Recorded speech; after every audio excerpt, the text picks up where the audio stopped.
Ya. Krakatau Steel itu sudah bisa menekan biaya produksi dengan begitu baik.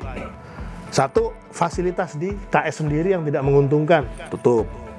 Kalau saya selalu melihat ini adalah bagian daripada proses. Ya. Baik itu proses buat organisasinya untuk semakin kuat, ya. Proses untuk saya dan juga teman-teman direksi manajemen itu terlatih dalam menghadapi berbagai macam situasi.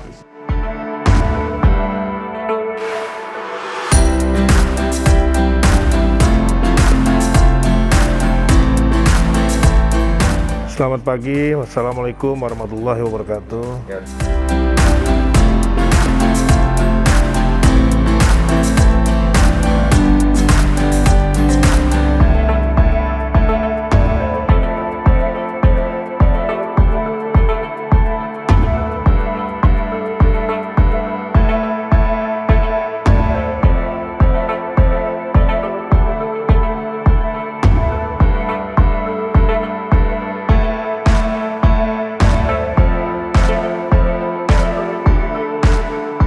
Pertama, saya suka tantangan, ya.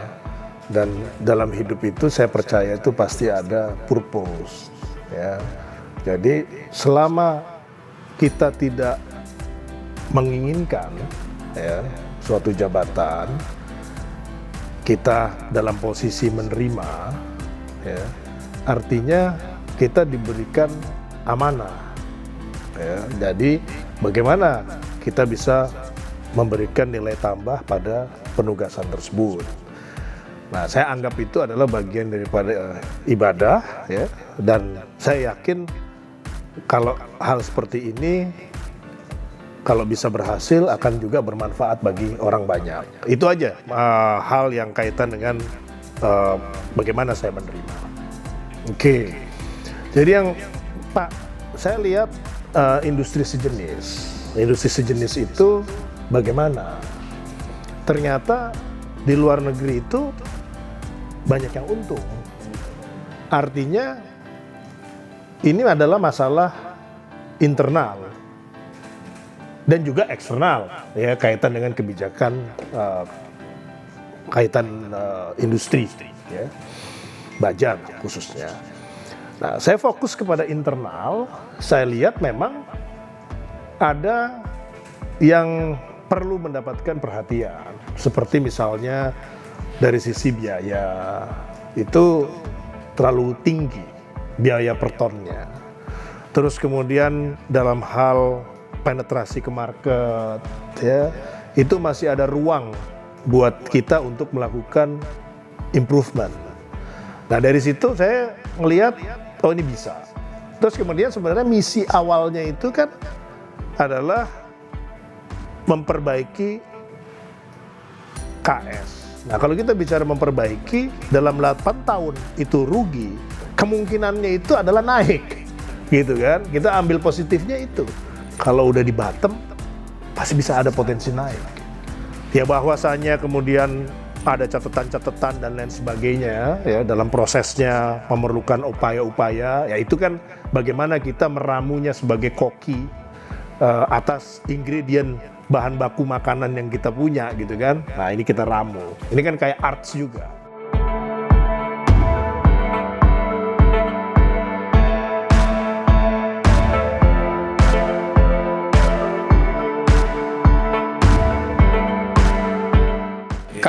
Kalau kendala pasti, ya kan. Kalau nggak ada kendala nggak mungkin menjadi seperti itu. Nah, kalau utang itu yang repotnya itu kan selain jumlahnya besar, adalah krediturnya ada 10 dan itu heterogen, tidak sama semua. Jadi ada bank pemerintah, ada bank swasta nasional, dan juga ada asing, ya. Nah, sehingga bagaimana pendekatan daripada masing-masing bank itu punya kebijakan tersendiri-sendiri. Ada yang tidak boleh misalnya mendiskon pokok.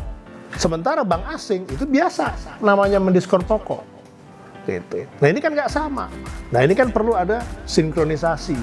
Karena titik koma dalam perjanjian restrukturisasi itu harus sama. Makanya makan waktu 1 tahun. Nah, jumlahnya besar, kurang lebih sekitar 35 triliun. Nah, otomatis di sini nggak bisa sesederhana kalau misalnya utangnya kecil atau cuman pada bank yang homogen. Bank homogen itu misalnya apa? Semuanya asing, homogen. Atau semuanya pemerintah, homogen. Nah, kebijakan keduanya berbeda. Kalau di bank pemerintah, tidak boleh mendiskon bunga. Bisa dianggap kerugian negara. Gitu. Bank asing boleh, yang penting duitnya balik. Nggak apa-apa sedikit didiskon. Gitu. Nah, kalau kita bicara tadi yang kedua adalah restrukturisasi organisasi. Ya, ada pola-pola yang terjadi dalam suatu organisasi itu kan proses pengambilan keputusan dan proses kita dalam merespon keadaan baik itu opportunity maupun masalah. Nah, itu gampang lihatnya. Berapa layer di perusahaan atau di organisasi tersebut. Semakin tebal, semakin banyak birokrasinya. Nah, ini harus dipangkas. Kemudian, seberapa fungsi daripada masing-masing organisasi itu adalah relevan tidak? Kan setiap organisasi atau struktur itu adalah dilakukan dalam rangka merespon keadaan, merespon challenge-nya seperti apa. Tapi kalau misalnya sudah tidak cocok lagi, maka itu harus dirubah. Nah, ini kemudian masuk kepada visi, masuk ke dalam yang lain-lain. Karena kadang-kadang juga antara informasi yang di atas sama di bawah itu tidak sama. Makanya saya sederhanakan visinya. Udah nggak usah yang bahasa susah, untung. Udah kompetitif, udah cukup. Simple ya Pak? Simple. Nah, kan sebenarnya kan kita itu kan kalau bisa dianggap seseorang itu cerdas atau enggak, itu gampang. Kalau membuat urusan menjadi mudah, itu berarti cerdas. Tapi kalau mempersulit, ya, itu artinya kurang cerdas. Itu simpel itu kok. Ya. Nah, kemudian juga saya wujudkan dalam rapat. Misalnya, saya kalau misalnya anak-anak rapat lebih dari sejam, itu artinya kalian adu pinter. Nggak ada gunanya. Adu pinter tuh dulu di sekolah. Sekarang itu adalah adu bikin untung. Bikin keputusan, cepet. Rapat tidak boleh lebih dari sejam. Nah, itu adalah salah satu pendekatan yang saya bilang, oh ini koki meramu makanannya seperti apa. Kalau hal-hal baik di buku ada semua. Hal ilmu manajemen ada semua. Tapi bagaimana itu diwujudkan di dalam organisasi, itu perlu arts, ada seninya. Nah, itu salah satunya. Nah, kemudian yang ketiga, menyangkut juga bisnis. Nah, kan ini KS itu kan kayak grup companies, ya kan? Nah, bagaimana supaya mereka itu bisa membukukan keuntungan? Karena ketika saya masuk itu kan posisi EBITDA negatif, ya, earning before income tax, ya, itu negatif. Nah, ini kan harus positif, sehingga mana-mana yang membuat positif itu harus diselesaikan, berhenti. Kerannya tuh yang membuat negatif itu diberhentikan, kerannya ditutup. Satu, fasilitas di KS sendiri yang tidak menguntungkan, tutup. Kemudian yang kedua, mana-mana yang nilai tambahnya besar, kita perkuat, ya kan? Kemudian yang berikutnya adalah beberapa hal yang kiranya tumpang tindih ataupun juga masih tersebar, itu diklasterkan, dikelompokkan supaya saling menguatkan, ya. Dan banyak hal-hal yang kiranya adalah tujuannya untuk supaya ini dari negatif bisa jadi positif. Kalau di net profit itu komponennya ada banyak. Kita selalu melihatnya itu EBITDA. Kenapa? Karena itu simple. Keuntungan, penjualan, kurangin biaya langsung, kan itu gross profit, ya. Nah, kemudian di biaya-biaya yang ada, ya itu EBITDA. Udah. Itu yang menentukan kita mampu bayar utang atau tidak. Itu yang menentukan kita bisa sustain atau tidak, itu dari EBITDA, ya. Nah, bahkan untuk mengukur, buat yang awam nih, mengukur nilai perusahaan itu adalah dari EBITDA. Simpelnya, misalnya ini perusahaan nilainya berapa? Kaliin aja 8 sampai 12. Tergantung bisnisnya. Kalau EBITDA-nya 100 juta, ya, kali 10. Artinya nilai perusahaannya 1 miliar. gitu. Ya, jadi kenapa EBITDA itu penting? Nah, bahkan saya terapkan EBITDA harian sebagai mindset bahwa setiap organisasi, setiap person dalam manajemen itu selalu berpikirannya bikin untung. Gitu. Lain kalau misalnya organisasi sosial, gitu kan? Ini kan harus untung. Gitu. Sehingga kita menjaga itu. Nah, dari situ tiga hal tersebut, ya, itu akhirnya bisa membuat EBITDA-nya positif. Tahun ini insya Allah EBITDA-nya itu $160 juta, ya, grup konsolidasi. Ya, $160 juta dari minus 138, ya, artinya sekitar $300 juta selisihnya.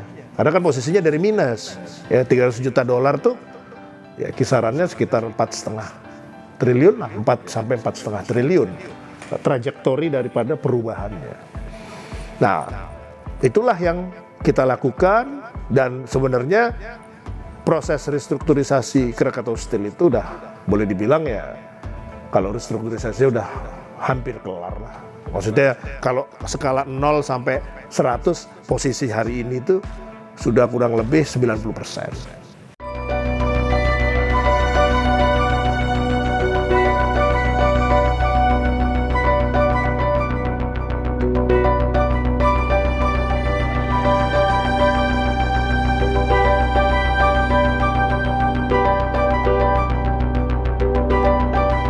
Ya, perusahaan itu kuncinya ada di bagaimana kita memanage peluang, terus kemudian bagaimana kita mengelola biaya, ya kan? Kuncinya cuma itu. Kalau kita tidak bisa menaikkan penjualan, maka yang kita kontrol atau kita potong itu adalah biayanya. Nah, sebelum sampai ke sana kita mesti lihat. Itu kan obat kan, keputusan itu kan obatnya. Sebelum itu kita lihat dulu, apakah memang dari atasnya masih ada ruang untuk dinaikkan, ya, atau di bawahnya yang kita mesti telusuri. Nah, makanya ketika kita masuk itu, kita harus belanja masalah dulu. Apa nih masalahnya? Ya, istilahnya itu belanja masalah itu, ya, yang paling ngerti siapa? Ya, tim kita kan, suruh susun. Apa masalahnya? Nah, kemudian dari situ kita pilih mana yang paling gampang, ya. Yang paling susah ada, cuman nggak selesai. Sementara dalam membangun satu trust, ya, kepercayaan di internal, kita harus punya prestasi, gitu kan? Kan pasti anak buah itu kan lihat, apa sih ini jagonya nih bos, ya kan? Apa sih manfaatnya terhadap organisasi, kan gitu. Nah, dari situ kita putusin. Ambil keputusan, kelihatan, bener nih keputusannya. Dari atasan juga, Dewan Komisaris, Kementerian, juga seperti itu.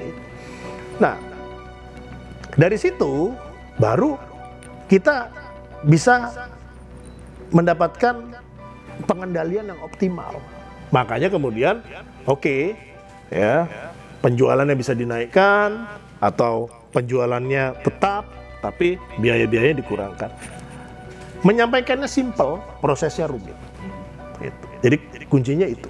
Bahwasanya ada bagian yang saya perjuangkan di tataran kebijakan, ya, seperti kalau waktu saya masuk itu, dari tadinya sempat kebijakan pemerintah itu dalam baja itu diperiksanya post border, bukan border. Ya. Nah, itu saya minta dikembalikan lagi menjadi border, karena kalau tidak, mengetahui pengawasan barang beredar itu juga masih menjadi pekerjaan rumah, ya, di Indonesia, ya, sebaiknya memang border dulu, jangan post border dulu, kecuali memang pengawasannya udah ketat. Nah, barang yang sudah ada di mana, di tataran distribusi, ya, terus baru diperiksa oleh pemerintah gitu, ya, atau pengawas gitu, udah efektivitasnya udah mendekati 0 itu. Nggak memungkinkan. Sehingga waktu itu kami minta untuk, kebetulan saya ketua asosiasi, ya, besi dan baja, ya, saya minta dikembalikan gitu, karena alasan import dan lain sebagainya, dan itu langsung disupport oleh pemerintah, dirubah, ya. Terus kemudian juga kita perjuangkan kaitan juga beberapa hal ya yang kita ingin supaya import itu bisa terkendali.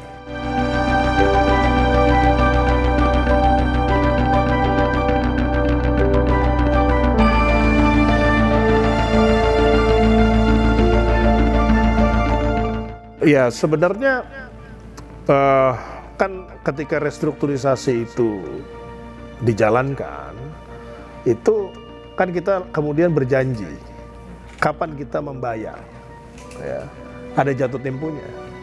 Nah, salah satunya adalah di tahun 2021 jatuh tempo $200 juta. Ya. Nah, memang di awal itu diupayakan dari penjualan aset. Tetapi saya bersyukur bahwa kami bisa membayar untuk yang tahun 2021 itu tanpa menjual aset. Ya, nilainya kurang lebih 2,7 triliun. Dan pasca restrukturisasi kita sudah membayar hutang itu 3,3 triliun. Di luar bunga sekitar 1,4 triliun atau 1,5 triliun. Jadi selama 2 tahun ini ya cukup banyak yang kita bisa selesaikan dalam konteks utang. Nah ini yang mungkin sebagai bukti bahwa restrukturisasi dan transformasi yang dilakukan di Krakatau Steel itu berjalan sesuai dengan apa yang sudah direncanakan. Dan ini kita dalam kondisi pandemi loh, ya, yang mana banyak sekali bank-bank itu, dunia usaha itu mendapatkan juga perhatian. Ya. Nah di sisi lain kita bisa mengupayakan hal itu untuk bisa menjalankan sesuai dengan apa yang sudah direncanakan.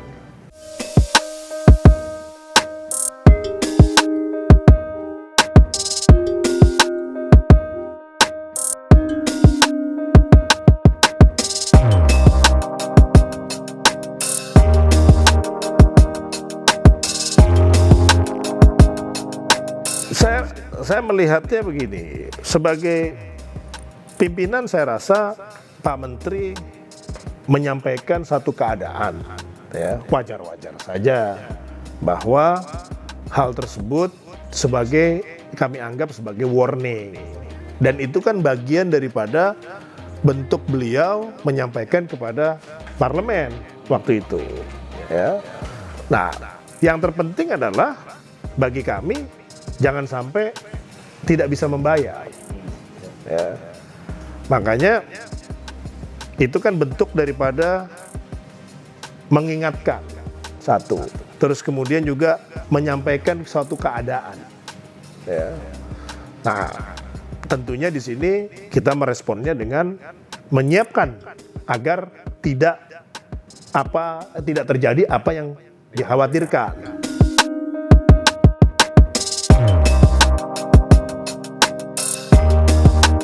Ya, jadi kalau masalah respon turun, ya, memang perusahaan publik itu salah satu konsekuensi adalah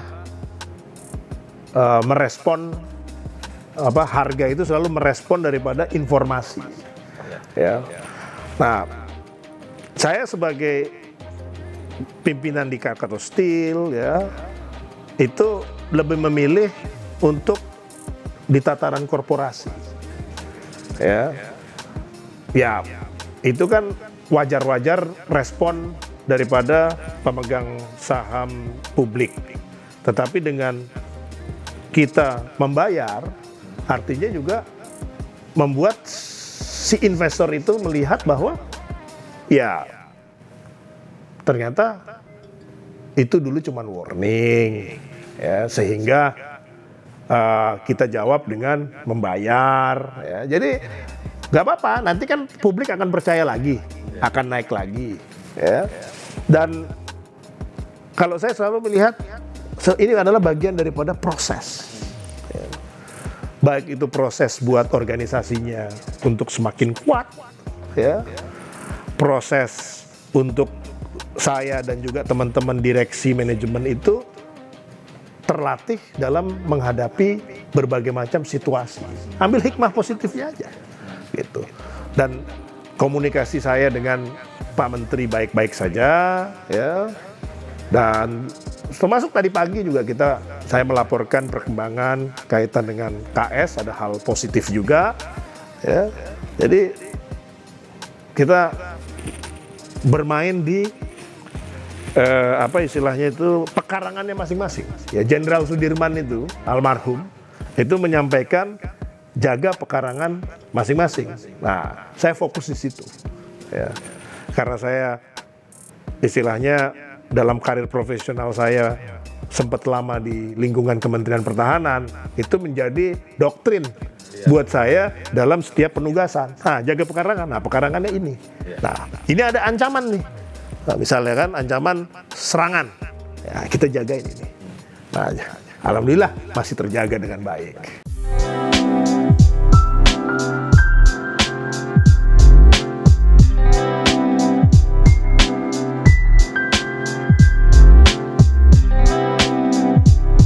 Tadi ada cerita right issue Krakatau Steel, ya.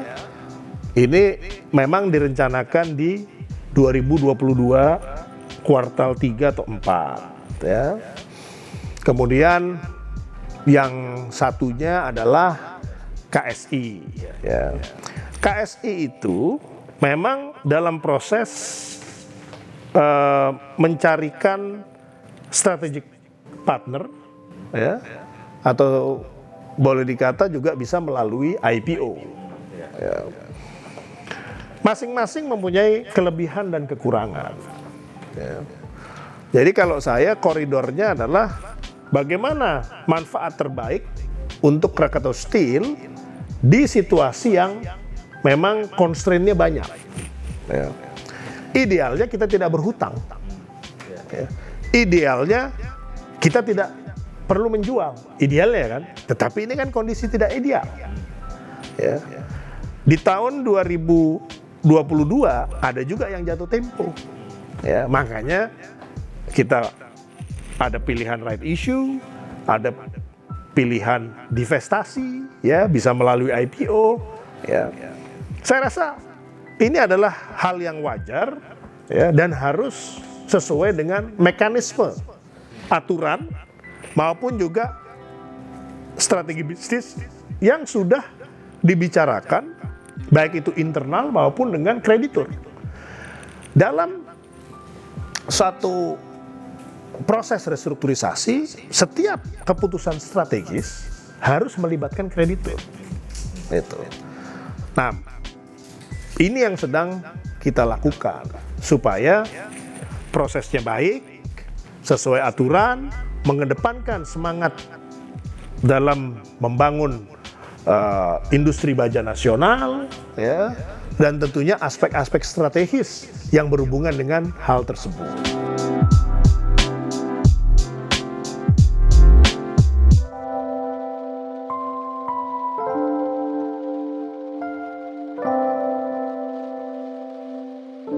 Kalau ditanya ideal adalah industri baja nasional bisa menjadi tuan rumah di negerinya sendiri. Itu satu. Industri baja nasional bisa menjadi yang terdepan karena prinsip daripada industri itu adalah istilah mother of industry. Itu ada di baja. Dan banyak hal ideal-ideal yang lain, ya kan? Nah, untuk itu ya, manajemen itu kan harus melakukan satu keputusan strategis. Ya. Kalau kita melihat MRA, Master Restructuring Agreement, untuk beberapa perusahaan, anak perusahaan yang memang kontribusinya maksimal ya terhadap Krakatau Steel, itu ada dibatasi. Ya, 49%. Ya. Terus kemudian kalau kita bicara kaitan dengan hal kebutuhan untuk mengurangi hutang, tentunya di sini selain dari kas internal juga perlu disupport divestasi. Nah, kebutuhannya lebih dari proyeksi itu yang 49%. Sehingga ada wacana dilepas lebih dari 49% atau majority. Ya. Kita tentunya dalam mengambil keputusan itu ada constraint. Ya. Kita jalani, ya. Jadi kita tender, ya, rencananya itu up to 51%. Ya, up to. Artinya bidder bisa menawar 30%, bisa menawar 40%, bisa menawar 49%, bahkan bisa menawar 51%. Nah, nanti tinggal kita lihat mana yang kiranya paling bermanfaat ketika ada situasi yang tidak terelakkan terjadi. Sehingga kalau saya, optionnya dibuka dulu. Ya, optionnya dibuka dulu, ya. Tinggal kita lihat bagaimana dalam prosesnya. Nah, tender yang pertama kemarin dibatasi 40%. Itu. Sehingga tidak match antara yang berpartisipasi, yang serius menawar, ya, yang berkeinginan, ya. Sehingga kita sedang telaah. Ya, telaah bagaimana sebaiknya. Nah, kemudian kita di internal, ya, ada wacana kalau gitu kita perbaiki prosesnya. Ya. Apakah dilanjutkan dengan penjualan yang 40% tetapi tidak ada yang mengeksekusi, ya maksudnya berminat, ya. Atau kita buka sampai 51, ya, dengan nanti kondisi yang atau aturan yang lebih bisa terakomodir tanpa ada aturan-aturan yang dilanggar.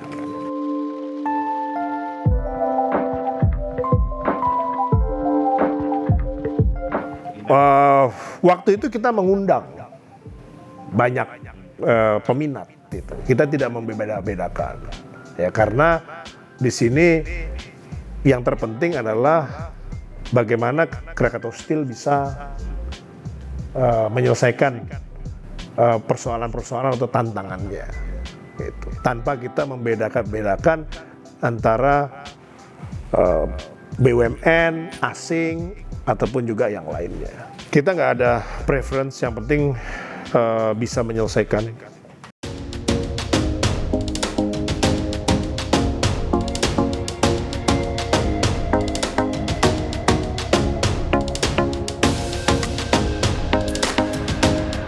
Kalau saya melihatnya begini, impor tidak bisa dihapus 100%, ya kan?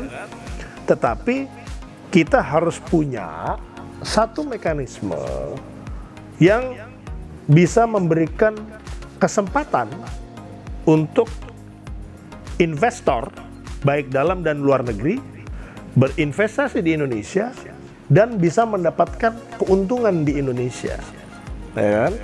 Strategi Bapak Presiden itu kan jelas, menarik investasi masuk ke Indonesia. Nah, tapi jangan sampai terpotong hanya pada menarik investasi di Indonesia, tetapi mereka kemudian tidak berkembang, bahkan tutup. Nah, ini akan jadi promosi yang buruk.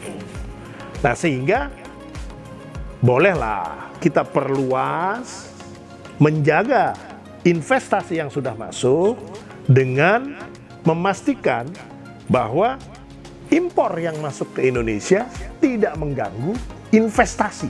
Nah, itu. Jadi narasinya mesti pas, ya. Mengelola impor agar tidak sampai mengganggu investasi yang ditanamkan di Indonesia.